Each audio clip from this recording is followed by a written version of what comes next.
Good evening friends. चिट्ठी सूत्र का ये लास्ट लेक्चर है।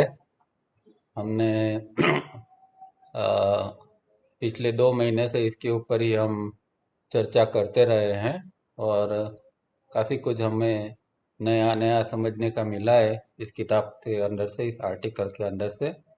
और चिट्ठी के 3 जो पार्ट है वो हमने तावरिया जी के जो नोट्स लिखे हैं वो हमने देखे हैं।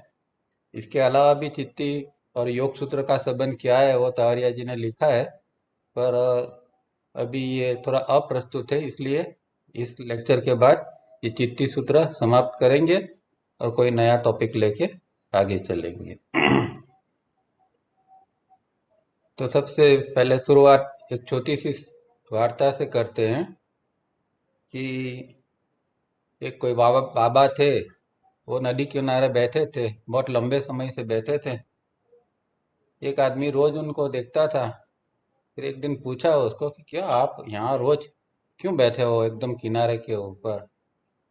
तो उसने बोला कि मैं इंतजार कर रहा हूँ कि नदी कब खत्म हो, इसका प्रवाह कब समाप्त हो तो मैं सामने किनारे चलते जाऊं।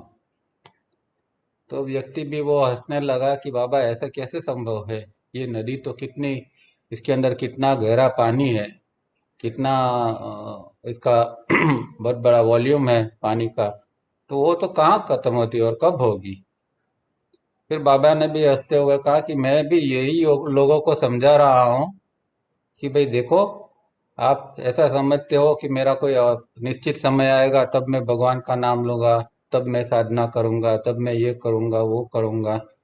तो लोग जो है जिस क्षण में ये करना चाहिए वो करते नहीं हैं और इसको जो ठेलते रहते हैं पीछे की ओर।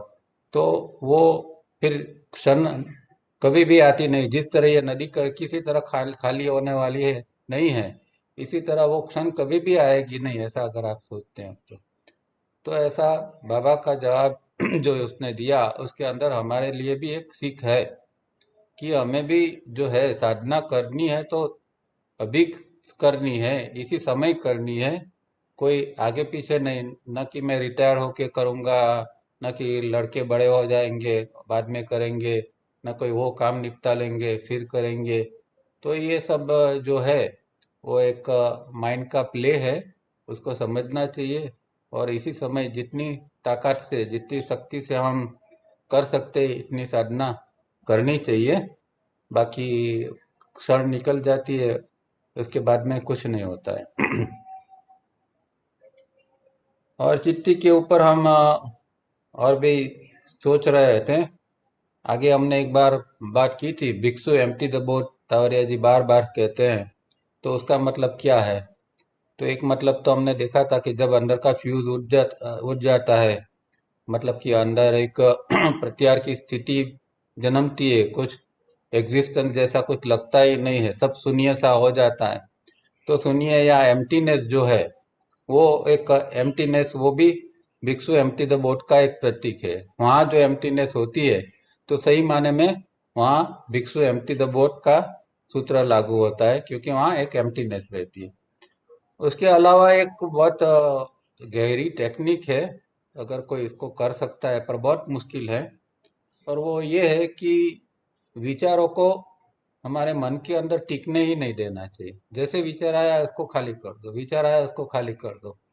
तो वो एक टेक्निक है पर बहुत मुश्किल है, क्योंकि एक तो हमारा ध्यान ही नहीं जाता है कि हमारे हमारे अंदर विचार चल रहे हैं। तो एक डे ड्रीमिंग चल रहा होता है और हमारे अंदर उसका कोई ध्यान नहीं होता है। तो पर अगर कोई एकांत में रहता है और कर सकता है, जैसे कि एक विचार आया तो तुरंत इसको फिर वापिस चिट्ठी को अर्पण कर दो, दूसरा विचार आया तो वापिस चिट्ठी को अर्पण कर दो, ऐसे खाली करते जाओ, कोई भी विचार अंदर टिकने ही नहीं पाए। ये एक बहुत गहरी टेक्निक है और बहुत एडवांस टेक्निक है, और अगर कोई कर सकता है तो वो बहुत जल्दी प्रत्यार के स्टेज के ऊपर चल जा सकता है। पर इतना आसान भी नहीं है, ये काफ़ी मुश्किल है। और एक तावरिया जी ने का एक सूत्र है वो उसके ऊपर अप्लाई होता है कि वॉचफुलनेस मस्ट बी कॉन्स्टेंटली एक्सरसाइज। वॉचफुलनेस, मतलब कि देखते रहना, निरीक्षण करते रहना। मस्ट बी कॉन्स्टेंटली एक्सरसाइज, वो सतत उसका उपयोग करते रहना है, सतत वो होना चाहिए। Eternal vigilance is the best price of liberty. ये बहुत गहरी बात उन्होंने बताई है और बहुत अच्छी बात है। इटर्नल विजिलेंस तो एक शाश्वत हमारे अंदर एक विजिलेंस, एक ऐसा एक सभानता हमारे अंदर रहे कि एक शाश्वत अगर सभानता रहती है तो वो एक हमारे लिए एक लिबर्टी, एक मुक्ति का एक बहुत मुक्ति की चीज बन जाती है। प्राइज ऑफ लिबर्टी तो उसकी एक कीमत है। अगर हम इटरनल विजिलेंस रखते हैं तो वो हमारी लिबर्टी का एक प्राइज बन जाता है। पर ये सब चीज़ें बहुत मुश्किल है, क्योंकि हमें जो है डे ड्रीमिंग में, ब्रूडिंग में, इम्पल्स रिस्पॉन्स में, इन सब चीज़ों के अंदर रहने की एक जो आदत है, इसीलिए ये बात करना तो आसान है, पर इस तरह काम करना शायद ही कोई कर सकता है। पर नहीं होता है ऐसा नहीं, अगर किसी ने ठान ली तो हो भी सकता है। तो ये अगर ऐसा हो सकता है तो एम्प्टी द बोथ हमारी हमेशा नियमित रहेगी, अंदर कोई तीख ही नहीं पाएगा।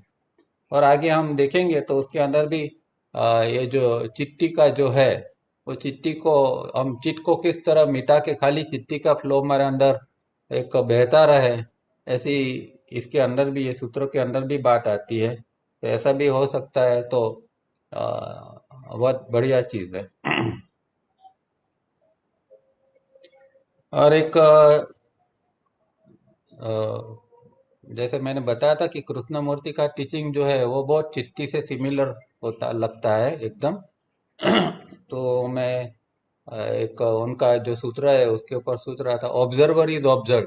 वो हमेशा एक ऐसा कहते थे, ऑब्जर्वर इज ऑब्जर्वर, मतलब कि जो देख रहा है उसका उसका भी निरीक्षण हो रहा है, जो जो देख रहा है उसका भी निरीक्षण हो रहा है।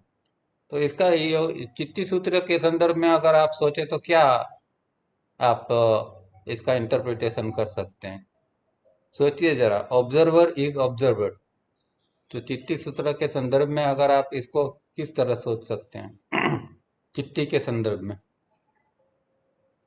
तो ऑब्जर्वर क्या है और विच इज ऑब्जर्व वो क्या है? दो चीज है यहाँ।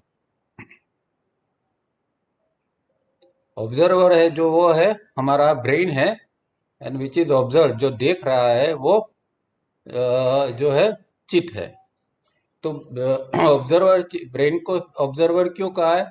क्योंकि ब्रेन ही सब कुछ करता है हमारे लिए। तो चित्त और ब्रेन एक ही साथ ही है, और वो दोनों मिलके जो करते हैं, मतलब कि कुछ देखना है, सुनना है, कुछ करना है, पांच इंद्रिय से जो भी कुछ होता है तो वो ब्रेन का रोल होता है। हालांकि चित्त इसके साथ चिपक गया है वो अलग बात है, वो गलत भी बात है, उसको तो कैटालिस्ट के रूप में रहना है। पर वो जो है, वो दोनों जो अभी है, इसमें से जो चित्त है वो ब्रेन को देख रहा है। अगर कैटलिस्ट की स्थिति बन जाएगी तो क्या होगा कि अभी चित्त जो है वो ब्रेन को देख रहा है, तो ब्रेन दृष्टा हो गया, ऑब्जर्वर हो गया, और चित्त जो है उसको देखने वाला हो गया। ये दो चीज होती है। पर कब? कि जब वो कैटालिस्ट के रूप में अगर काम करता है चित्त, तो सेल्फ चित्त जो है वो कैटालिस्ट बनता है। तो ये सूत्र हम समझ सकते हैं। अब हमने लास्ट टाइम 16A और B तक पढ़ा था। इस जो किताब है उसके अंदर कुल 20 सूत्र हैं, वो हमने देखे हैं कि ये किताब और किताब का ओरिजिनल नाम क्या है। ये तो चिट्ठी सूत्र तो हम कहते हैं, पर जो किताब जो क्षेम महाराज करके थे उन्होंने लिखी थी, उसका नाम है प्रत्यय बीजग्न हृदयम, प्रत्यय अभिज्ञ हृदयम। और इसकी ओरिजिनल टेक्स्ट इंटरनेट के ऊपर भी आपको मिलेगी, सर्च के अंदर बहुत सारे लोगों ने उसके ऊपर इंटरप्रिटेशन किया है, ये 20 सूत्रों को समझाया है। पर हम जो यहाँ जो पढ़ते हैं, जिसका ट्रांसलेशन ये सूत्रों का, वो कोई मिस्टर देशपांडे, PY देशपांडे ने किया है। और वो जो ट्रांसलेशन है उसके ऊपर तावरिया जी ने फिर उसको क्रिटिसाइज किया, उसके ऊपर नोट्स लिखी है। तो ये ओरिजिनल किताब जो है वो ये है, प्रत्यय अभिज्ञ हृदयम। और क्षेम महाराज कहते हैं कि वो 11वीं सेंचुरी में हो गए, मतलब 1000 साल पहले ये चिट्ठी के सूत्र लिखे थे। और चिट्ठी के बारे में शायद सबसे जो है कंप्लीट वर्क जिसको कह सकते हैं, इस तरह का ये सूत्र है।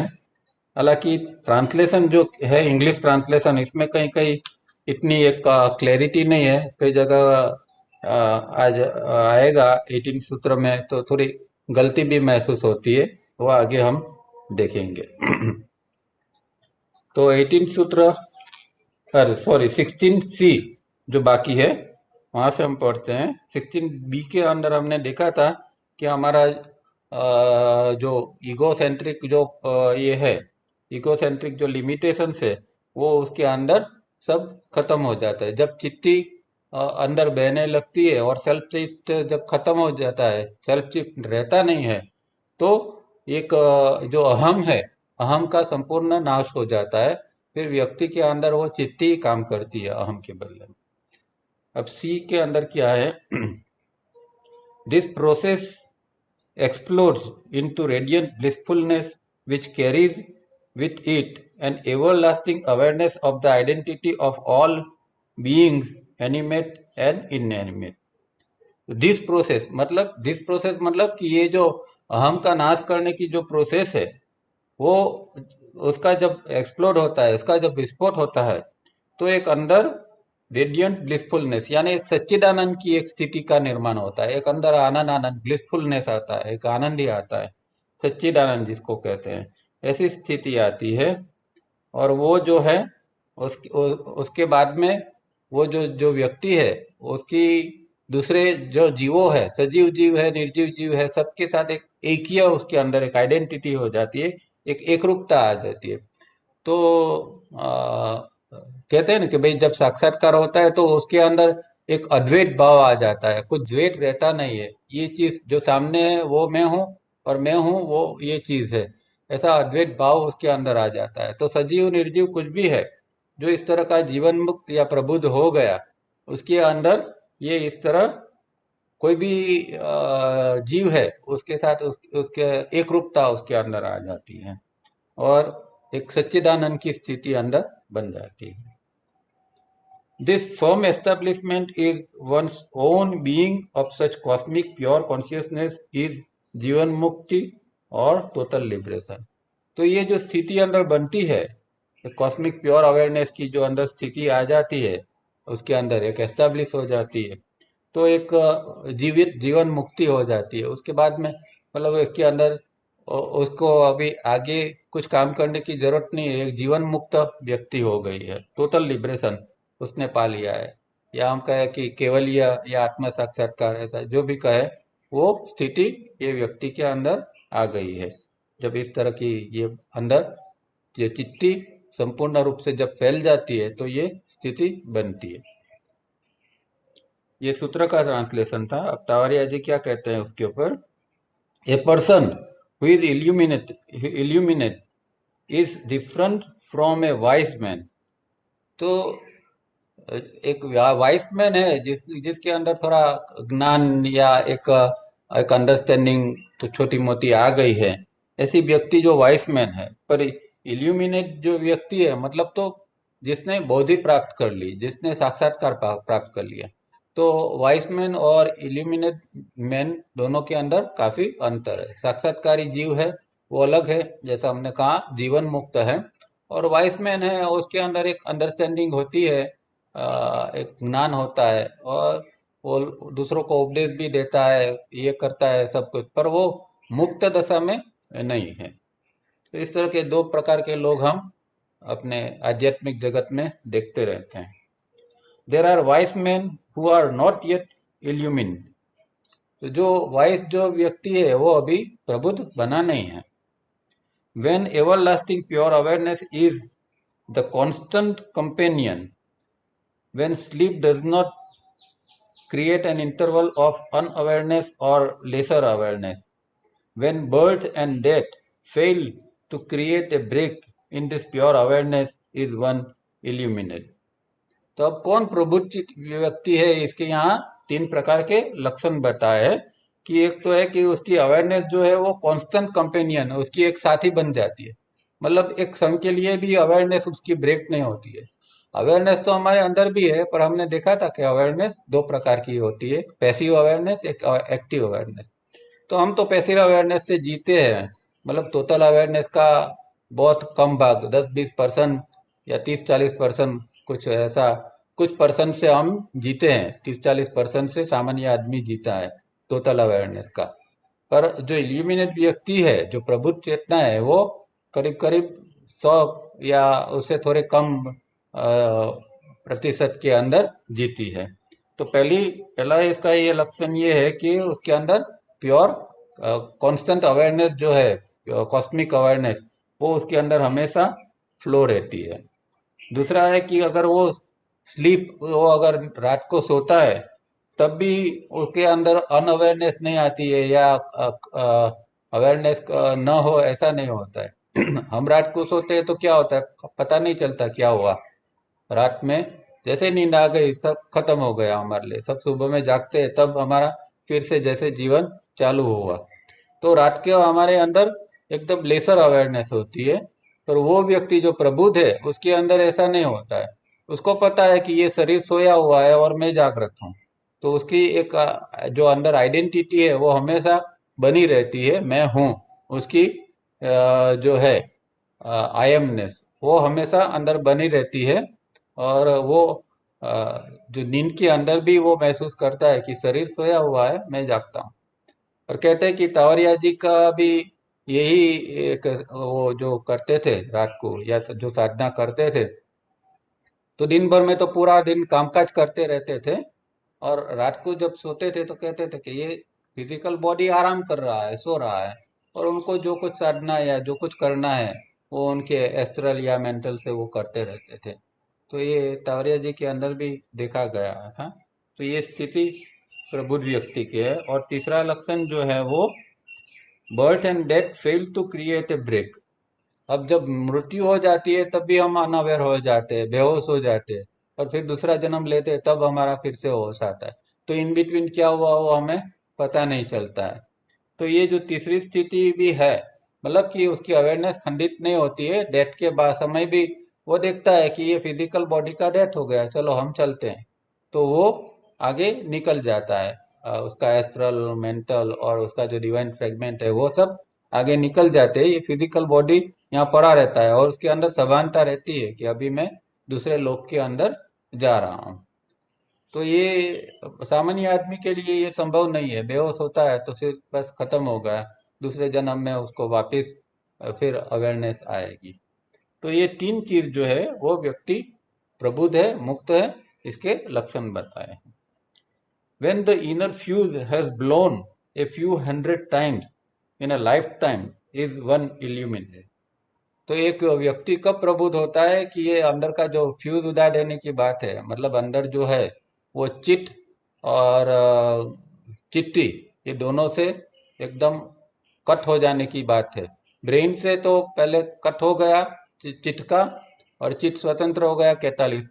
अब जो चित्त और चित्ती है उसका भी कनेक्शन टूट जाता है, और खाली चित्ती रहती है, चित्त भी नहीं है, सेल्फ माइंड भी अभी बचा नहीं है, खाली एक चित्ती अंदर रहती है।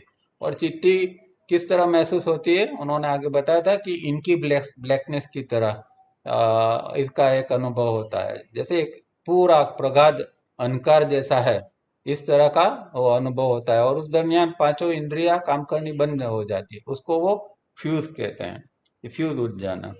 तो वो एक जन्म में 100 टाइम्स, कितने सैकड़ों बार अगर इस तरह का होता है, तब जाके ये इल्यूमिनेट की स्थिति, प्रबुद्धता की स्थिति बनती है। तो ये एक इसके ऊपर बहुत भार दिया गया कि अगर इस स्थिति का अगर आ सकती है, और बार बार इसका हम चिट्ठी के अंदर खाली रहे, सेल्फ चिट को जो है, सेल्फ माइंड जो है वो अगर खत्म हो जाता है और ऐसी स्थिति बनती है, और बार बार निरंतर इस तरह करते रहते हैं, क्योंकि उसकी कंटिन्यूटी नहीं रहती। हमने देखा है कि ये ह्यूमन फ्रेम जो है वो इतना नाजुक है कि इसको कम परमानेंटली धारण नहीं कर सकता है, उसको बार बार छोड़ना पड़ता है। तो वो ब्लैंक हो जाते हैं, फिर से उसको थोड़े आने देना पड़ता है, इनकमिंग इम्पल्स को अलाउ करना पड़ता है अंदर आने के लिए, फिर से बंद कर देते हैं, इनकमिंग इम्पल्स को आने का रास्ता बंद कर देते हैं, तो प्रत्याहार की स्थिति निर्माण होती है। इस तरह हजारों बार करते हैं, सैकड़ों बार करते हैं, तो व्यक्ति प्रबुद्धता के तक पहुंच सकता है। दिस इज जीवन मुक्ति, release from all bondage and illusions when still alive and carrying out day to day obligations। तो ये जीवन मुक्ति की स्थिति है। और ऐसा नहीं कि अभी जीवन मुक्त हो गया तो वो पालथी मारकर बैठ गया कहीं कि अभी मुझे कुछ करना नहीं है, ऐसा नहीं है। अभी जो उसके लाइफ के जो ऑब्लिगेशंस है, जिम्मेवारी है, उसको भी उसको साथ साथ में करते जाना है। तो एक मुक्त दशा का भी अनुभव है और संसार की जिम्मेवारी है, उसको भी निभाते जाना है। तो जो हमारे यहाँ जो बड़े पहुंचे हुए जो गृहस्थी योगी हो गए, इन लोगों का जीवन ऐसा ही था कि वो संसारिक जिम्मेदारी भी निभाते थे और अपने अंदर ये स्थिति को भी बना के रखते थे, इल्यूमिनेट स्थिति। और ये एक वहाँ बॉन्डेज और इल्यूजन्स दोनों खत्म हो जाते हैं, भ्रमना खत्म हो जाती है, बंधन खत्म हो जाते हैं। ये हो गया 16 सी सूत्र। अब 17, जहाँ 19 लिखा है वहां आप 17 कर देना, इंग्लिश और गुजराती दोनों के अंदर। This radiant blissfulness comes into being when he sees with himself inwardly the unfolding of that into inverted comma, which lies hidden at the core of all being as the central fact of all existence। तो अब वो व्यक्ति की स्थिति बताते हैं, अभी जिसने इस तरह का बोधित्व प्राप्त किया है उसके बारे में ये अगला सूत्र है। दिस रेडियंट ब्लिसफुलनेस कम्स, मतलब कि ये वो सच्चिदानंद की स्थिति कब आती है कि वो अपने अंदर अपने को देखता है और अपने अंदर जो डेथ मतलब कि परम तत्व, जो परम तत्व अपने अंदर पड़ा हुआ है उसको वो देखता है, उसको प्रकट होते हुए देखता है। और जो और अलग अलग जो बीइंग्स है, दूसरे भी जो जीव है, उसको भी उसके अंदर भी ये परमात्मा के तत्व को वो देखता है। मतलब हर जगह पर वो परम तत्व देखता है, दूसरों के अंदर और अपने अंदर की स्थिति को। वो जो है वो इल्यूमिनेट या प्रबुद्ध व्यक्ति की स्थिति का यहाँ बताया है कि वो अपने अंदर हमेशा परमात्मा का है। और ऐसा गीता की एक दो श्लोक भी है जिसके अंदर भी ये स्थिति का वर्णन किया गया है कि ऐसी व्यक्ति जो योगी है वो हर चीज के अंदर मुझे देखती है। अब कमेंट्री किया है, it is well to understand the above stanza. ये स्टैंजा को, ये जो ऊपर का जो सूत्र है उसको अच्छी तरह समझना चाहिए। God can not directly create, तो ये हमने आगे देखा है और बार बार कहते रहते हैं कि भाई परम तत्व है वो कुछ सर्जन नहीं करता है, परम तत्व जो है वो निष्क्रिय है। वो क्योंकि उसका जो रोल है वो निष्क्रिय का ही है। वो जो है परम तत्व वो खुद कुछ नहीं करता है, पर उसको अगर कुछ क्रिएट करना है या करवाना है तो वो एक शक्ति का आधार लेता है और वो शक्ति को पहले अपने अंदर से अलग रिलीज करता है और वो शक्ति जो है उसके बाद में वो क्रिएशन करती है। तो ये हमने चित्ती का बिगिनिंग में देखा था कि चित्ती किस तरह परम तत्व से अलग हुई थी, वहां से अपने तप के अंदर से। तो ये बात यहाँ कही है कि God can not directly create, God can not exist as anything. और परम तत्व है वो किसी भी रूप के अंदर भी वो एग्जिस्ट नहीं करते, उसका कोई अस्तित्व ही नहीं है किसी के रूप में। वो है, बस इतना एक है। वो क्या है, क्यों है, कैसा है, वो कोई सवाल ही नहीं होता है, पैदा होता है, क्योंकि वो हमारी बुद्धि जान भी नहीं सकती है। तो परम तत्व है, इसको न किसी ने बनाया है न इसको कोई मिटा सकता है। ऐसा एक तत्व जो है वो परम तत्व है और न कभी वो रूप और आकार लेता है। ये भी एक समझने की बात है कि रूप और आकार, हम कहते हैं कि भगवान का दर्शन हुआ, भगवान ने इस रूप में मुझे दर्शन दिया, ये सब हमारी श्रद्धा है। और हम जिस रूप की कल्पना करते इस तरह भगवान दर्शन अगर देना भी है तो वो रूप से देता है। पर इसका मतलब ये नहीं कि उसने खुद वो रूप धारण किया है। तो हम जैसे कहते हैं ये शंकर भगवान, शिव या कृष्ण, हम सब भगवान की बात करते हैं, तो वो इस तरह के कोई रूप में भगवान रहता नहीं है। पर जिस व्यक्ति की श्रद्धा जैसी होती है और उसको अगर जिस तरह का उसको दर्शन चाहिए तो उस रूप में वो परम तत्व दर्शन देता है। किसी को कृष्ण के रूप में, शिव के रूप में या और कोई शक्ति के रूप में, पर वो उसकी खुद की श्रद्धा जो है वो बात है।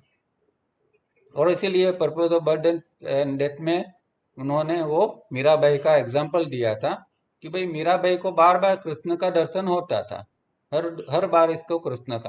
पर ये नहीं कि वो कृष्ण कोई परमानेंट ऐसा रूप लेके बैठा है। वो उसकी जो श्रद्धा थी, उसका जो डिवाइन फ्रेगमेंट था, उसके अंदर जो तत्व पड़ा हुआ था, परम तत्व, वही परम तत्व वो कृष्ण का रूप लेकर उसके सामने आते थे। ये बात उन्होंने clearly purpose of birth and death के अंदर भी लिखी है। तो ये खास समझना है। ये एक हमारे अंदर बहुत गलत फहमी होती है कि कोई, जैसे कि भगवान कोई रूप लेके परमानेंटली कहाँ बैठा हुआ है। इसका कोई रूप नहीं है, कोई आकार नहीं है, उसका कुछ नहीं है, कोई टेक्सचर नहीं है, कोई कलर नहीं है, कुछ नहीं है। इसलिए तो इसको इनकी ब्लैकनेस कहा है। और ब्लैकनेस मतलब वो भी कोई कलर नहीं है, ब्लैक कलर की बात नहीं है। वो जब कुछ नहीं होता है तो ब्लैकनेस होती है। जहाँ कुछ नहीं होता है, कहाँ कुछ नहीं दिखता है, वो चीज जो है वो ब्लैकनेस है, इनकी ब्लैकनेस। तो उसका जो स्वरूप है वो खाली इनकी ब्लैकनेस का है, बाकी कुछ कोई स्वरूप उसका नहीं है। He must create something like चिट्टी। तो वो जो है वो अपने अंदर से चिट्टी जैसी कोई शक्ति को निर्माण कर सकता है। That makes possible all the creation. और वही सब पूरा जो है अस्तित्व में जो कुछ सर्जन करना है, तो वो फिर वो शक्ति करेगी। The universe we see and understand as existing. तो इस तरह का जो क्रिएशन जिसको हम देख रहे हैं और समझ रहे हैं, यूनिवर्स मतलब ब्रह्मांड, मतलब भू भुव स्व, तो उसकी जो रचना है वो फिर ये शक्ति करती है। In Gita this thought is beautifully brought about, but when one identifies with Chitti, one gets that unmistakable understanding that that मतलब परम तत्व is behind Chitti, and so that is as a spark in all beings. तो यहाँ फिर से ये बात की है उन्होंने कि ये ऊपर की बात तो गीता के अंदर है, पर ये कौन सा यहाँ उसमें श्लोक उन्होंने लिखा नहीं है। पर जब चिट्टी जब जो है वो आइडेंटिफाई हो जाती है उसके अंदर, मतलब कि चिट्टी अब रहती है, एक रूपता चिट्टी की अंदर रही है, अब और कुछ नहीं है। वो ऐसे उस समय उसके अंदर एक अनमिस्टेकेबल अंडरस्टैंडिंग आती है, जिसमें गलती हो ही नहीं सकती, ऐसी एक अंडरस्टैंडिंग, एक समझ इसके अंदर आ जाती है कि ये चिट्टी है, इसके पीछे तो परम तत्व पड़ा हुआ है। जब चित्ती का उसको रियलाइजेशन होता है तब उसको ये भी समझ में आता है कि ये खाली चित्ती नहीं है, खाली शक्ति नहीं है, इसके पीछे तो परम तत्व छुपा हुआ है, पड़ा हुआ है। Behind chitti and so that is as a spark in all being. तो वो हर जो बीइंग्स है, हर व्यक्ति है, वह हर जो सजीव है, उसके अंदर वो एक स्पार्क के रूप में वो परम तत्व उसको दिखाई देता है। तो मतलब कि अभी उसके लिए ऐसा नहीं है कि कोई जो जीव है वो परम तत्व के बिना का है, ऐसा उसको कहीं कभी भी लगेगा नहीं। हम किसी को देखते हैं तो हमें ये याद नहीं आता है, हम तो आदमी को आदमी तक के रूप में देखते हैं, हमें ऐसा नहीं लगता है कि भाई उसके अंदर परम तत्व पड़ा है। और इसीलिए तो हम किसी के ऊपर गुस्सा भी कर सकते हैं, किसी के साथ हम झगड़ा भी कर सकते हैं, क्योंकि हमें लगता ही नहीं कि उसके अंदर परम तत्व जैसा कुछ है। अगर ऐसा कुछ हमें रियलाइज होता, ऐसा कोई हमारे अंदर सभानता आ जाती, तो हम कभी किसी से झगड़ा ही नहीं करते। पर जैसे कि हम तो उसको देखते हैं तो एक आदमी के रूप में ही देखते हैं, तो उससे झगड़ा भी कर लेते हैं, उससे कुछ भी कर लेते हैं। पर जो व्यक्ति पहुंचा हुआ है वो देखता है कि भाई ये कोई शरीर तो एक ठीक है, वो तो एक आवरण है, बाकी असली चीज तो अंदर पड़ी है, और वो असली चीज को देख सकता है, जान सकता है। ये जो है वो मुक्त जीवन मुक्त व्यक्ति है, उसकी ये एक स्थिति होती है। I would quote from Gita, पर यहाँ कोट किया हुआ नहीं है। फिर आगे लिखते हैं, it is difficult to describe what one can only experience when the fuse is blown within. तो वो इसका डिस्क्राइब करना, इसका वर्णन करना बहुत मुश्किल है कि अंदर जब ऐसी स्थिति, जब ये चिट्टी की बनती है और फ्यूज अंदर का जैसे उठ जाता है, वो बार बार ये शब्द प्रयोग करते हैं, तो अंदर ये स्थिति बनती है, उसको उसका वर्णन करना बहुत मुश्किल है। क्योंकि जब ऐसी स्थिति बनती है तब वहाँ मन तो है नहीं, अब कौन इसका वर्णन करेगा। जब हो गया इनकी ब्लैकनेस आ गई, इनकी ब्लैकनेस, तो वो स्थिति के अंदर वहां तो मन, सेल्फ स्थित तो कुछ है नहीं, तो इसको कौन पकड़ेगा, इसको कौन याद रखेगा, वहां तो मेमोरी भी नहीं है, इसको कौन याद रखेगा। तो इसीलिए उसको ये स्थिति का वर्णन करना बहुत मुश्किल है। Nevertheless I will try to explain, फिर भी मैं प्रयत्न करूंगा। चिट्टी is first described as energy to which all existence can be reduced back into। तो चिट्टी का ये एक यहाँ एक स्वरूप की बात करते हैं कि जब वो डिसेंड होती है तो वो एक रिड्यूस होती जाती है, वो एक कम होती जाती है, सिमटती जाती है एज ए एनर्जी, एक एनर्जी के रूप में। Then chitti is described as enormous vibrations that can reduce hundreds of galaxies into nothingness। तो फिर चिट्टी जब इनका वो ये सब इन्वोल्यूशन की बात है, तो इन्वोल्यूशन के अंदर पहले एनर्जी का रूप होता है, फिर खाली वाइब्रेशंस का ही रूप होता है, और इतने गहरे प्रचंड वाइब्रेशंस होते हैं कि गैलेक्सी जैसी बड़ी बड़ी चीजों को भी वो खत्म कर देते हैं, नथिंगनेस में बना देती है, मतलब कुछ नहीं रहता है। इतने गहरे वाइब्रेशंस है कि जहाँ गैलेक्सी भी टिक नहीं सकती है, इस तरह का इसका रूप होता है। Its grain can weight billions of ton. तो उसका जो चिट्टी का जो एक एक कण होता है वो बिलियन टन जैसा होता है। But this are mere explanation mental concept.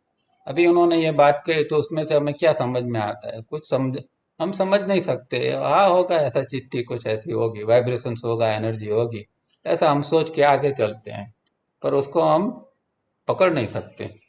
ना I will try to explain my experience. अब तंवरिया जी खुद उनका अपना एक्सपीरियंस कहते हैं कि उनको जब उनका फ्यूज उड़ जाता था, या अंदर एक ये स्थिति प्रत्यार और उसके आगे की स्थिति बनती थी, तो वो क्या महसूस करते थे, उसका वो आगे एक्सप्लेन करते हैं, वो समझना है। What is actually felt is an enormous regeneration and a feeling of well-being as if shaken by some enormous force। तो जब ये ध्यान में होते हैं और उसको वहाँ ऐसा एक अनुभव होता है कि प्रचंड रूप में एक ऊर्जा का वहाँ एक अनुभव होता है, ऊर्जा जागृत रहती है, होती है, इस तरह का अनुभव होता है, और एक वेलबीइंग की, एक क्षेम कुशल, एक बहुत क्या कहते हैं उसको, एक एक अच्छापन, पर मतलब कि बहुत ऊंची स्थिति के अंदर सामान्य अच्छापन, खाली वेलबीइंग हम कहते हैं इस तरह का नहीं, एक बहुत गहरी वेलबीइंग की एक उसको अनुभव होता है, और ऐसा लगता है कि किसी ने उसको पकड़ के जोर से हिला दिया है। And then some lightning passes through and awakens out, being free from any lethargy left over। और उसके बाद में एक जैसे कि अंदर से एक प्रकाश, एक लाइट जो है, वो प्रकाश एक अंदर से थ्रू एंड थ्रू पास हो जाता है, मतलब बॉडी ब्रेन सिस्टम के अंदर से एक प्रकाश एक पेनिट्रेट करके निकल जाता है।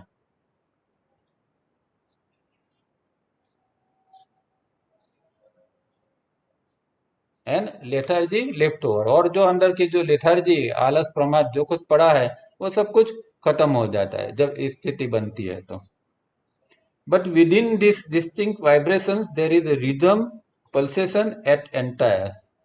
अब ये एक बहुत सूक्ष्म चीज है जो उन्होंने खुद अनुभव की है, और शायद दूसरे लोगों ने उसको नोटिस किया हो या नहीं, पर दूसरे लोगों ने ऐसा अनुभव में बताया नहीं है। पर वो कहते हैं कि ऐसी जब स्थिति अंदर बनती है, फिर भी वहां भी एक रिदम, एक डिस्टिंक्ट, एक निश्चित रूप से एक अलग प्रकार की एक जो रिदम है, लय है, वहां वो पल्सेट होती रहती है, वो धबकती रहती है। तो मतलब इनका कहने का ये है कि जहाँ कुछ भी नहीं है वहां भी रिदम है। जहाँ यहाँ तो ये इनकी ब्लैकनेस, ये तो अंदर की स्थिति की बात कर रहा है कि जहाँ कुछ नहीं है, खाली एक लाइट पास होती है और खाली एनर्जी का ही अनुभव होता है। ऐसी स्थिति के अंदर जो है वहां भी एक कोई इस तरह की रिदम वहां पड़ी है जो पल्सेट होती रहती है। It is strange that within a whirlpool of extreme vibrations there is a center of exhilarating calmness and peace। तो ये एक विरोधाभास यहाँ बताते हैं कि जैसे एक वर्लपूल जैसा, एक वमल जैसा होता है, और यहाँ एक वर्लपूल जो है वो वमल है, वो वाइब्रेशंस के, तो बहुत स्ट्रॉन्ग वाइब्रेशंस का वमल का वो अनुभव करते हैं, वर्लपूल का अनुभव करते हैं। पर उसके अंदर भी एक आनंदप्रद शांति का एक अनुभव होता है। मतलब बाहर एक वाइब्रेशंस होता है, बाहर कुछ जोर से कुछ चल रहा है ऐसा है, और अंदर जो है वो एक शांति और अनप्रद स्थिति का एक अनुभव होता है। Even coolness at the heart of enormous heat. तो एकदम ये भी एक विरोधाभास है कि एकदम बाहर हीट हीट लग रही है, गर्मी लग रही है, और अंदर जो है एक ठंडक का अनुभव होता है। तो सूर्य के बारे में अगर आपने जाना होगा तो उसके अंदर भी यही चीज है। सूर्य का जो आउटर पार्ट है वो एकदम गर्मी से भरा हुआ है। वहाँ तो कितने बिलियन सेंटीग्रेड गर्मी होगी, तावरिया जी 16 बिलियन जैसे कहते थे। तो इतनी गर्मी, प्रचंड गर्मी है, पर कहते हैं कि उसके अंदर का जो कोर है वो एकदम ठंडा है। तो इस तरह ब्रह्मांड में कहीं कहीं ऐसा होता है कि बाहर गर्मी है, अंदर ठंडी है।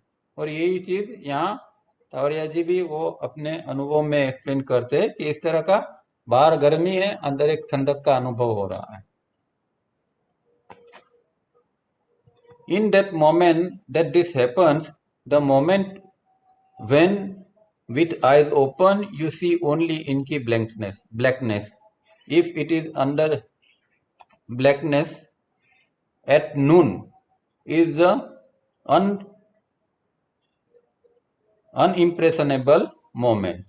तो जो जिसकी जो वो एक जो अंदर जो स्थिति बनती है उस दौरान, तो वो अगर दिन है, आपकी आंख खुली है, फिर भी आप कुछ देख नहीं पाओगे, खाली आप इनकी ब्लैकनेस जो है उसका ही अनुभव कर पाओगे, क्योंकि अंदर कोई इनकमिंग इम्पल्स आता नहीं है। तो मन और ब्रेन जो है वो काम नहीं करते। जैसे कंप्यूटर में बता दें कि भाई कंप्यूटर के अंदर इलेक्ट्रिसिटी आती है तो ही कंप्यूटर काम करता है। तो ब्रेन के अंदर जो है वो हमने अभी चित्त और चित्ती की इलेक्ट्रिसिटी तो अंदर जा नहीं रही है, तो वो ब्रेन कंप्यूटर अभी बंद हो गया है। इसीलिए खाली इनकी ब्लैकनेस का ही अनुभव होता है। आंख खुली है, दिन है, फिर भी उसको कुछ दिखाई नहीं देता है। और वो जो है वो इम्प्रेशनेबल मोमेंट होती है, वो एक असाधारण मोमेंट होती है। After it passes of the physical body perspires even if it is under A fan. तो ये जब हो जाता है ये अनुभव के बाद में, क्योंकि ये थोड़ी क्षण का ही अनुभव होता है, बाद में फिर उसको रिलीज करना पड़ता है। तो उसके बाद में उसका शरीर एकदम पसीना से ये हो जाता है, पूरा पसीना पसीना हो जाता है। और अगर वो फैन के नीचे बैठा है तो फैन के नीचे भी वो पूरा पसीना से भरा हुआ होता है, इतनी गर्मी उसके अंदर आ जाती है। The next moment the pen writes down the thoughts that have been kindled। तो अभी जो ये हुआ, उसका जो उनको अंदर कुछ महसूस हुआ, उसको वो फिर लिखने का प्रयत्न करते हैं। हालांकि जैसे उन्होंने भी बताया कि भाई इसका डिस्क्राइब करना मुश्किल है। अब वो फिर भी कुछ ये अंदर रजिस्टर हुआ होगा, पता नहीं किस तरह, क्योंकि जैसा हमने देखा कि वहाँ कोई मेमोरी वगैरह तो कुछ है नहीं। फिर भी वो शायद हो सकता है कि अंदर दोबारा जाके मन से उसका एक ये अनुभव लेने का प्रयत्न कर सकते कि भाई क्या हुआ था करके। तो फिर मन से एक दोबारा उसका एक वो सेम एक्सपीरियंस तो नहीं होता है, पर वो कुछ जानने का प्रयत्न मन से करते हैं कि क्या हुआ था, और फिर उसका वर्णन वो करते हैं। तो इस तरह वो उन्होंने अपना अनुभव, ये चिट्ठी, सिर्फ चिट्ठी बचती है तो क्या होता है, इनकी ब्लैकनेस किस तरह होता है, वो अनुभव उन्होंने यहाँ हमारे साथ शेयर किया था। ज़्यादातर तावरिया जी अपने बारे में बहुत कम बताते हैं, क्योंकि उन्होंने बहुत गहरी अनुभूति की थी, पर कभी कभार ही वो अपने बारे में बताते हैं। ज़्यादातर उन्होंने जो बताया वो अ, उनकी जो वर्ल्डली लाइफ थी उसके बारे में उन्होंने बहुत बताया है, पर साधना की जो अंदर की गहराई की स्थिति है अ, वो बताते नहीं थे, क्योंकि वो किसी को ऐसा ना लगे कि भाई ये कोई अहम प्रकट करने की बात है। और वो कहते थे कि कोई अगर बताता है कि मैं चांद पर गया और मंगल पर गया एस्ट्रल बॉडी से, तो ये सब बकवास है। वो व्यक्ति अगर सच में गया है तो वो कोई बताने की जरूरत नहीं है उसको। तो इस तरह के बहुत सारे हम जो पढ़ते हैं तब पता चलता है, लोग क्लेम करते हैं हमें ये हो गया। अभी मैंने कोई कुछ सुन रहा था तो कोई बता रहा था कि भाई मैं को कोमा में चला गया और मुझे भगवान का दर्शन हुआ और मैं वापिस आया। तो ये एकदम नासमझी और बकवास जैसी बातें होती है। अगर कोमा की स्थिति के अंदर भगवान का दर्शन कैसे हो सकता है? ये जो है, क्योंकि अंदर की स्थिति बनी नहीं होती है, तो इस तरह फिर आदमी ऐसा लिखने के लिए, बोलने के लिए ललचाता रहता है, एक इम्प्रेशन क्रिएट करने के लिए। हकीकत में जिसने ये अनुभव कर लिया उसको कुछ कहने की जरूरत नहीं है, वो अपनी मस्ती में है। हम ये बात कर रहे थे एक्सपीरियंस की। तो यहाँ 17वां सूत्र खत्म होता है और 18वां सूत्र जो है वो यहाँ बताते हैं।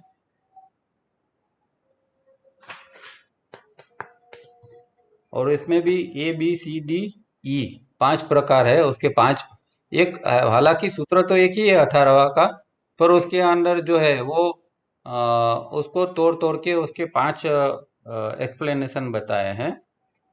तो वो क्या है? The ways when one is able to see the unfolding that which lies at the core of चिट्ठी are।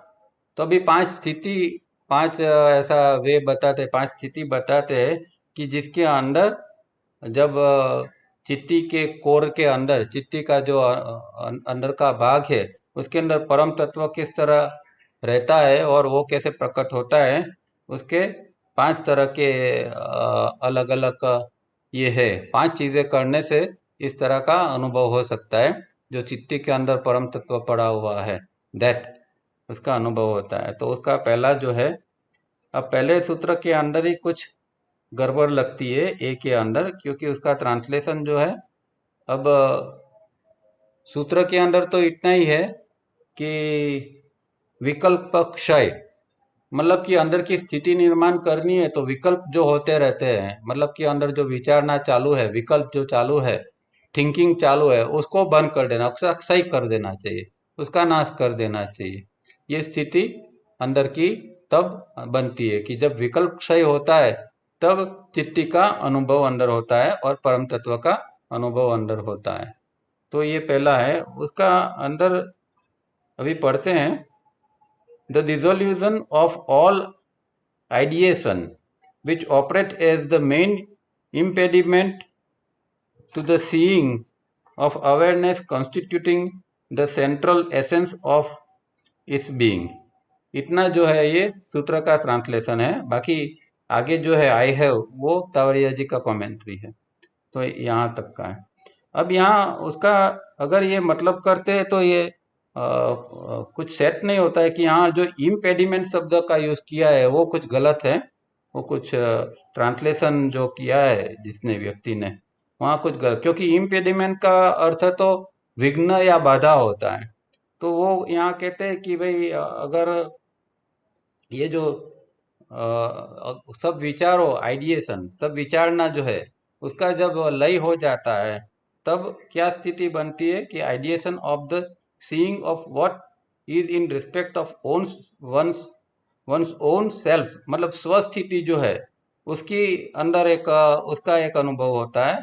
और दूसरा जो है वो उसके अंदर एक जो अवेयरनेस, जो कॉन्स्टेंट अवेयरनेस होती है, और वो अवेयरनेस उसके बीइंग के अंदर का जो सत्व है उसका जो अनुभव कराती है ऐसी। अब ये जो है हकीकत में ये जो स्थिति है, मतलब कि डिसोल्यूशन ऑफ आइडिएशन, मतलब कि जो उसका क्षय होता है, विचारों का डिसोल्यूशन, विलय हो जाता है, ये तो पॉजिटिव चीज स्थिति है, ये तो इम्पेडिमेंट है नहीं, ये कोई बाधा नहीं है उसके अंदर। तो यहाँ कोई शब्द का कुछ, हकीकत में ऐसा शब्द होना चाहिए कि ये स्थिति सहायक है, ऐसा होना चाहिए। कि इम्पेडिमेंट मेरी समझ में नहीं आता कि यहाँ शब्द कैसे लिखा लिखा गया है। कहने का मतलब ये है कि ये एक पहला सूत्र का जो पहला, ये हमने देखा कि भाई परम तत्व चित्ती के अंदर किस तरह है, उसका पहला जो मार्ग बताया है, तो वो क्या है कि ये विकल्प क्षय, मतलब जो विचारना है उसका विलय कर देना। तो विचारना की विलय कर देने से स्वस्थिति जो होती है उसके अंदर व्यक्ति आ जाता है, और वो उसकी दूसरा जो है वो उसकी सेल्फ अवेयरनेस, जो उसके अंदर अवेयरनेस की जो है वो उसकी स्थिति बनती है, और उसके बीइंग के अंदर जो एसेंस है, सत्व जो है, उसका उसको अनुभव होता है। ये बात पहले सूत्र की है, पहला पार्ट की है। अब तावरिया जी कहते हैं, I have just express my own experience, we use the word self, what is self, have you seen have you seen it. तो कहते हैं कि हम बार बार आत्मा, बहुत लोग, सारे लोग अध्यात्म के अंदर ये घुस गया है कि छोटी छोटी बातों में आत्मा को ला देते हैं। हमारे यहाँ प्रॉब्लम क्या है कि जो लोग रिफाइनिंग सिखाते हैं वो भी आत्मा परमात्मा की बात करने बैठ जाते हैं। जो टू द पॉइंट सिखाना चाहिए, भाई रिफाइनिंग, तो रिफाइनिंग का क्या फायदा है, इतनी बात करनी चाहिए। अब रिफाइनिंग सिखाने में 2-2 घंटे लगा देते हैं, जो काम है आधा घंटा 1 घंटे के अंदर हो जाना चाहिए। क्योंकि हम फिलोसॉफी करने बैठ जाते हैं, आत्मा परमात्मा की बात करने बैठ जाते हैं। तो जो नया आदमी आया है उसको ये सब कहने की कोई जरूरत ही नहीं है। तो ये यहाँ इसलिए ये कहते हैं कि व्हाट इज सेल्फ। आपने कोई आत्मा, आत्मा क्या है, आप क्या समझते हैं, आपने क्या कोई आत्मा को देखा है? तो हम तो कभी देखा नहीं है, कुछ नहीं है, फिर भी हम आत्मा की बात करने में एक मशगूल हो जाते हैं। As zen masters would say, your face before your parents were born, you can only experience it। तो ऐसा एक जैन के अंदर एक सेइंग है, एक कहा जाता है कि आपका आप आपका माता पिता का जन्म होने से पहले ही आपका चेहरा जो था वो बन गया था। तो ये कोई एक पहली जैसा ये है जैन के अंदर, ऐसे पहली, उसको जिसको कुआन कहते हैं, तो कुआन बहुत सारे आते हैं, उसमें होते हैं और उसको सुलझाना होता है। तो ऐसा कोई एक ये सेंटेंस है। After the experience a sort of great happiness is experience that is not lessened by most acute worldly misfortunate, this is to be experienced also। तो ये जो अंदर एक ग्रेट हैप्पीनेस की अंदर एक फीलिंग आती है, एक जो सुख अंदर निर्माण होता है, वो जो है वो अ, कोई भी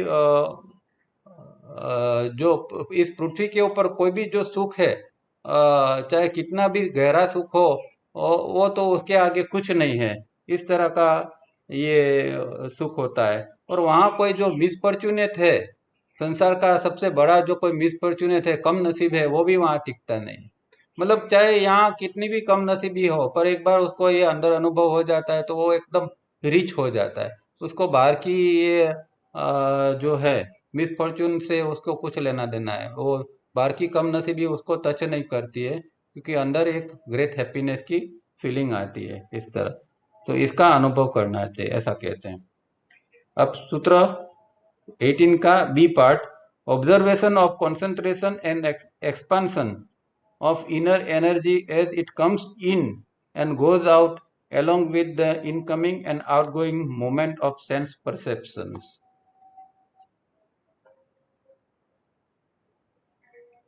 तो जो एनर्जी जो ये एक ऑब्जर्वेशन करना है, किस चीज का ऑब्जर्वेशन, निरीक्षण करना है कि जो एनर्जी जब अंदर प्रवेश करती है या हमारे बॉडी ब्रेन सिस्टम के अंदर, तब एक फीलिंग कैसी आती है, एक कॉन्ट्रैक्शन और एक्सपांशन की, मतलब कि एक सिकुड़ना और एक्सपांशन, एक जैसा निष्कासन होता है, इस तरह की एक फीलिंग आती है। जब ऊर्जा का प्रवेश होता है उस समय इस तरह का कॉन्ट्रैक्शन और एक्सपांशन का, सिकुड़ना और एक विस्तार पाना, इस तरह का अनुभव होता है और इसका निरीक्षण करना चाहिए। और दूसरा, जो इंद्रियों की जो संवेदना, उसका जो आवागमन है, उसका भी अनुभव करना चाहिए।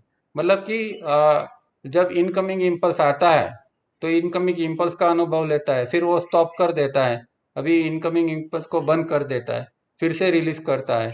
तो ये दो चीजों का अंदर एक अनुभव करना, ये चित्ती का अनुभव जैसा है, इसका निरीक्षण करना। तो ये दूसरी स्थिति है चित्ती का अंदर परम तत्व को अनुभव करने के लिए।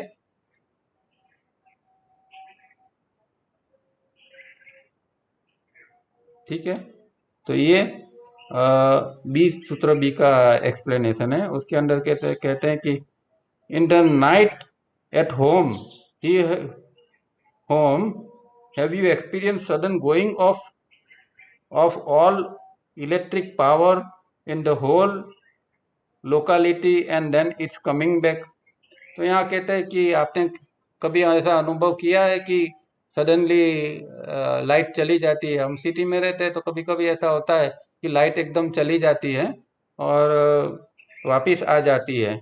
तो और जब चली जाती है तो चारों ओर अंधेरा फैल जाता है, ऐसा आपने अनुभव किया होगा। You experience a sudden withdrawal as of something and then sudden reestablishment of that something. तो यहाँ जब ये एक अनुभव होता है, वो कहते हैं कॉन्ट्रैक्शन और एक्सपेंशन का, और ये जो अनुभव की बात करते हैं, तो यहाँ किस तरह का अनुभव होता है कि सडनली एक विड्रॉल कुछ हो जाता है, कुछ खिंच जाता है, विड्रॉ हो जाता है और वापिस वो आ जाता है। इस तरह का अनुभव उसके अंदर, चित्ती का अनुभव इस तरह का अंदर होता है। So the sense perception suddenly disappear. तो वहाँ जो इंद्रियों का जो काम करती है वो वहाँ बंद हो जाती है, डिसअपियर हो जाती है, और टोटली विड्रॉन। तो वहाँ चित्तवृत्ति जो है वो वहाँ विद्रोह हो जाती है। तो प्रत्याहार का लक्षण ही यही है कि चित्तवृत्ति निग्रह जिसको कहते हैं, चित्तवृत्ति निग्रह वो ही प्रत्याहार है। तो यहाँ वो स्थिति हो जाती है, are totally withdrawn and then they appear again, और फिर से वो फिर चालू हो जाती है। A total withdrawal momentarily. तो एक क्षण के लिए एक टोटल विड्रॉल, चित्तवृत्ति का निग्रह, एक क्षण के लिए इंद्रियों का निग्रह एक क्षण के लिए हो जाता है, इंद्रिय निग्रह होता है और चित्त वृत्ति का भी निग्रह उसके साथ में हो जाता है। तो ये स्थिति दूसरे की है, बी के अंदर है। सी के अंदर, breaking through the mechanical rhythm of breathing as it naturally rest in the heart at the ending of each inhalation and exhalation। तो एक अंदर मैकेनिकल रिदम का जब अंदर अनुभव होता है, उसको तोड़नी पड़ती है। तो दरेक श्वास और उच्छ्वास के अंत में जो हमें मैकेनिकल एक रिदम का अनुभव होता है, उसको तोड़ने से जो कुदरती रीत, जो नेचुरली जो हमारे हृदय के अंदर जो कॉन्शियसनेस जो है, उसका हमें अनुभव होता है। तो हृदय यहाँ फिजिकल हृदय की बात नहीं है, वो हमारा अंदर जो हृदय है वो कॉन्शियसनेस के बारे में बताया। तो जब ये मैकेनिकल रिदम टूटती है तो अंदर एक कॉन्शियसनेस का हृदय के अंदर अनुभव होता है। और जैसे रमन महर्षि कहते थे कि बार बार कहते थे कि भाई आप आपके हृदय के ऊपर ध्यान केंद्रित करो, वहाँ आत्मा तत्व रहता है। तो ये यही बात है इसके अंदर की। During the total awareness, during the total withdrawal of sense perception, when the inner fuse is blown, the breathing stops, the heartbeat stops, and all is held in deep freeze state at the area of the heart। ये फिर से यहाँ एक उसका ही अनुभव बताते हैं कि क्या होता है उसके अंदर, कि जब ये फ्यूज उड़ जाता है उसके अंदर का, मतलब कि ये स्थिति निर्माण होती है इंद्रिय निग्रह की स्थिति निग्रह, तो क्या होता है कि ब्रीदिंग स्टॉप मोमेंटरीली, श्वास जो है वो भी रुक जाता है, और हृदय की धड़कन होती है वो भी वहाँ मोमेंटरीली रुक जाती है। और हृदय के आगे ऐसे जैसे कि एक कुछ जम गया है, एक डीप फ्रीज जैसे एक फ्रीजिंग हो जाता है, एक जम जाता है ना, इस तरह की एक अनुभव, कुछ चीज जम गई जैसे हार्ट के अंदर, इस तरह का अनुभव होता है। ये इंद्रिय निग्रह के दौरान का अनुभव की बात करते हैं। The divine fragment resides eight the heart. हमारा जो डिवाइन फ्रेगमेंट आत्म तत्व है वो यहाँ रहता है हार्ट के अंदर, but is never felt or experience, पर उसका अनुभव नहीं होता है। The heart seems to expand, would even love to burst happy as if in embrace with the beloved. तो ये खुशी की पल यहाँ बताते हैं कि जैसे इतनी खुशी, इतना प्रेम उभरता है अपने प्रेमी से मिलने जैसा कि ये अभी हृदय फट जाएगा, ऐसा लगता है वहाँ। D, being aware during such restful, silent, and timeless interval of the beginning and ending of all phenomenal things which constitute the ever-growing process of pulsation, process of polarization of all events.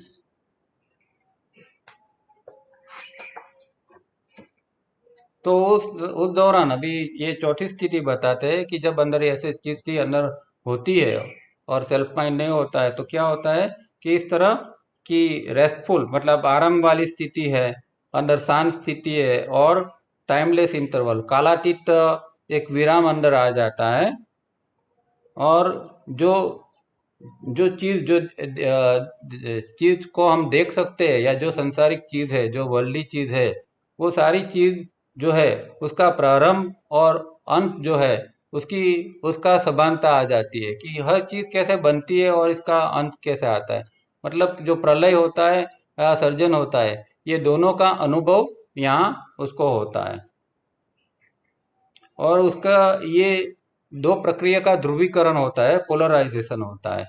मतलब जो surgeon है और दूसरा जो है प्रलय है, वो दो स्थिति का ध्रुवीकरण का अनुभव यहाँ शांत, कालातीत और विराम की अवस्था के अंदर होता है। This is the moment of moments when past, present and future is seen as huge screen. अब यहाँ उस समय क्या होता है उसके अंदर, वो योगी के अंदर, कि पास्ट, प्रेजेंट और फ्यूचर जो है वो सब एक साथ जैसे कि इकट्ठे हो गए हैं और ऐसा एक ह्यूज स्क्रीन के ऊपर जैसे दिखाई देता हो, इस तरह की मोमेंट वहाँ महसूस होती है। मतलब सब कॉम्प्रेस हो जाता है एक क्षण के अंदर, न पास्ट रहता है न फ्यूचर रहता है, सब कुछ एक मोमेंट के अंदर सब कॉम्प्रेस हो जाता है। Depending on the focus of mind and brain computer just before such a moment of experience। तो उस समय अगर ये अनुभव लेना है, पास्ट प्रेजेंट फ्यूचर एक कॉम्प्रेस हो जाता है, तो वो डिपेंड करेगा कि आपका माइंड और आपका कंप्यूटर की स्थिति या आपका फोकस किस तरह का है, उसके ऊपर ये स्थिति का डिपेंड होगा। If in deep serious mood within, one then can see the beginning and end of the time, a cessation of time space। तो ये कब होगा कि अगर एक सीरियस मूड बनता है अंदर देखने का लिए, अंदर क्या चल रहा है, अंदर जाने का एक सीरियस मूड बनता है, तो व्यक्ति ये जो देश और काल जो है उसका आरंभ और उसका अंत जो है उसको वो देख सकता है। और लास्ट में ई, and the constant meditation, which is just seeing with clarity the whole moment of life in the stillness of mind। तो यहाँ एक जब ध्यान का सातत्य बनता है, कांस्टेंट मेडिटेशन, ध्यान का सातत्य बनता है, तो मन की स्थिरता, उस मन की स्थिरता हो जाती है और उसके अंदर जीवन की जो सब जो हिलचाल है वो सब दिखाई देती है, जीवन की जो गतिविधि है वो उसको स्पष्ट रूप में दिखाई देती है। तो ये पांचवा सूत्र है, उसके ऊपर वो एक्सप्लेन करते हैं। I have been constantly against the idea of meditation practice as it is understood all over the world.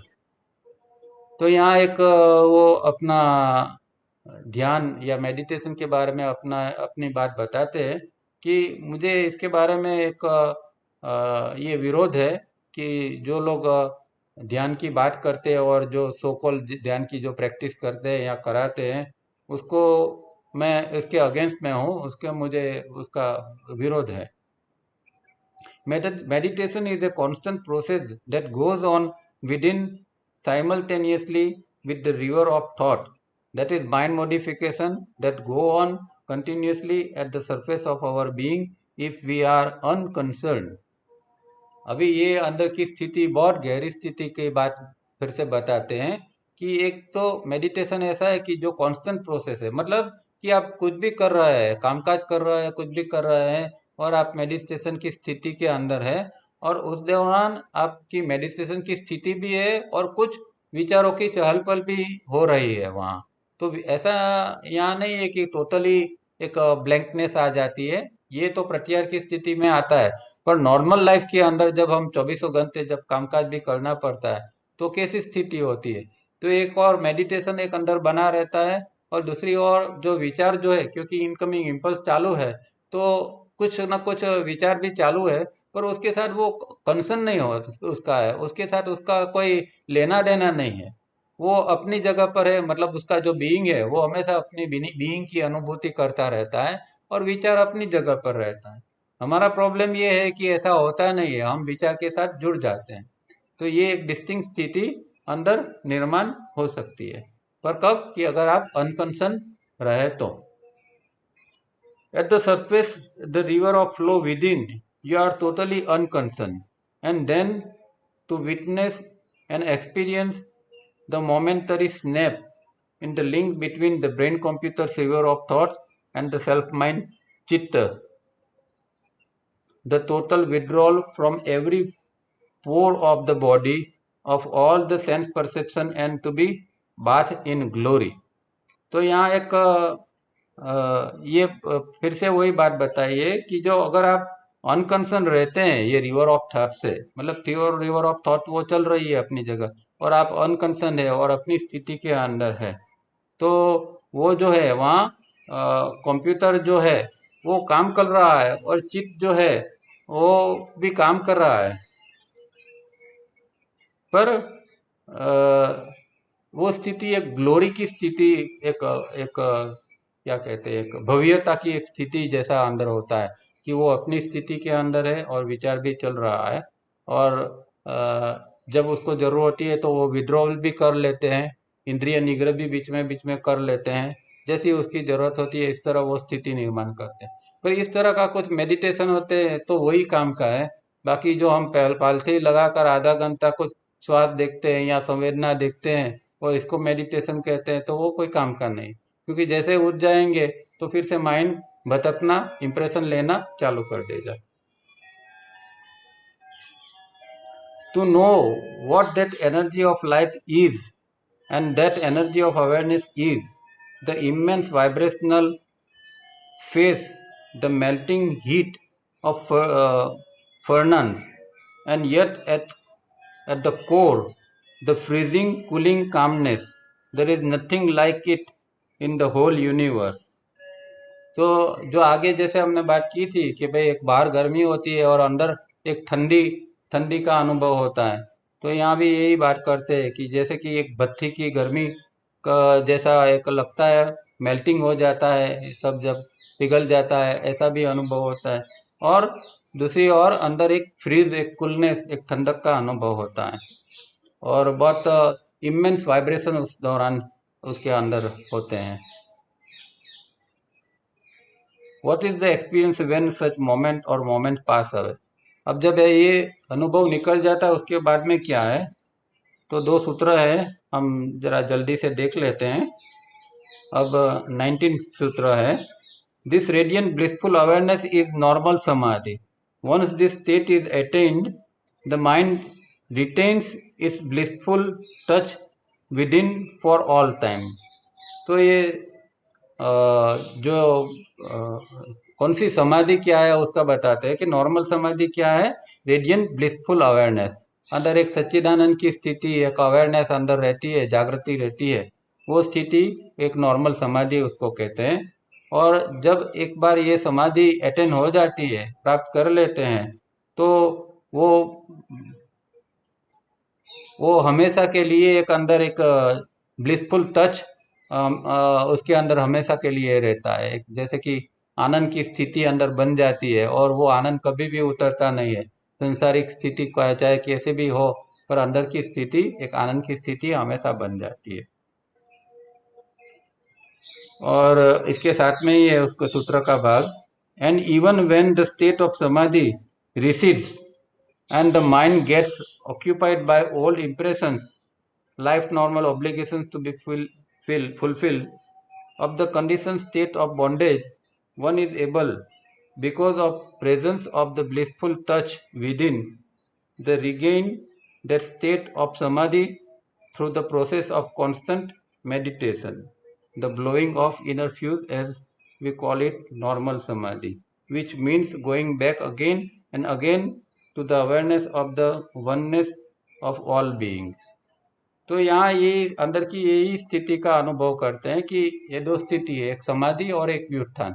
तो जब व्युत्थान की होती है मतलब कि समाधि से जो वो थोड़े ऊपर आते हैं, तो वहाँ एक जो है फिर सांसारिक जो इम्प्रेशंस है, विचारों की इम्प्रेशंस है, वो फिर से आ जाती है, तो फिर से वो समाधि में जाते हैं, तो वो बंद हो जाती है।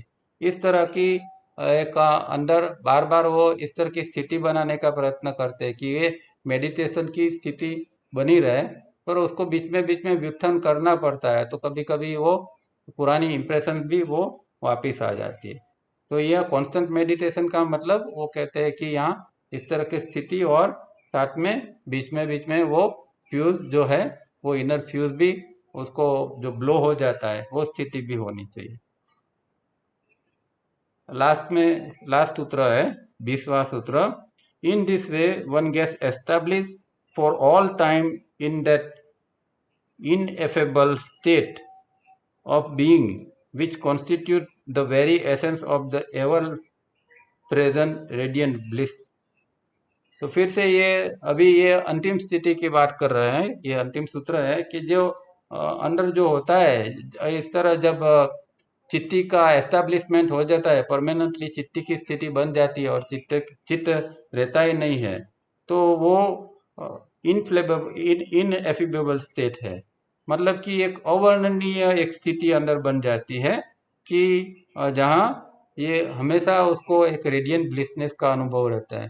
तो ऊपर के सूत्र में जैसे देखा है इस तरह, उसके अंदर फिर गम या निराशा कभी भी आता ही नहीं है, एक ब्लिसफुल स्थिति बन जाती है। संसार की स्थिति चाहे कुछ भी हो, अंदर की स्थिति जो है वो इस तरह की स्थिति बन जाती है। पर कब? जब चित्ती अंदर एस्टेब्लिश हो जाती है तब। This state carries with it the energy, virya of Mahamantra, which is in the fountain source of the miracle-making powers of all mantras charged with cosmic energy। तो यहाँ महामंत्र का बात की है हमने, आगे भी एक बार बात की थी कि महामंत्र जो है अहम ब्रह्मास्मि, तो फिर वो एक अहम ब्रह्मास्मि का एक अनुभव करता है, और वो जो है एक एनर्जी का फुवारा जैसे अंदर एक फाउंटेन उठता हो, उसका इस तरह का उसको एक अंदर हमेशा अनुभव होता रहता है, और वो मंत्र जो है वो कॉस्मिक एनर्जी से वो चार्ज होता रहता है। तो वो मंत्र है अहम ब्रह्मास्मि।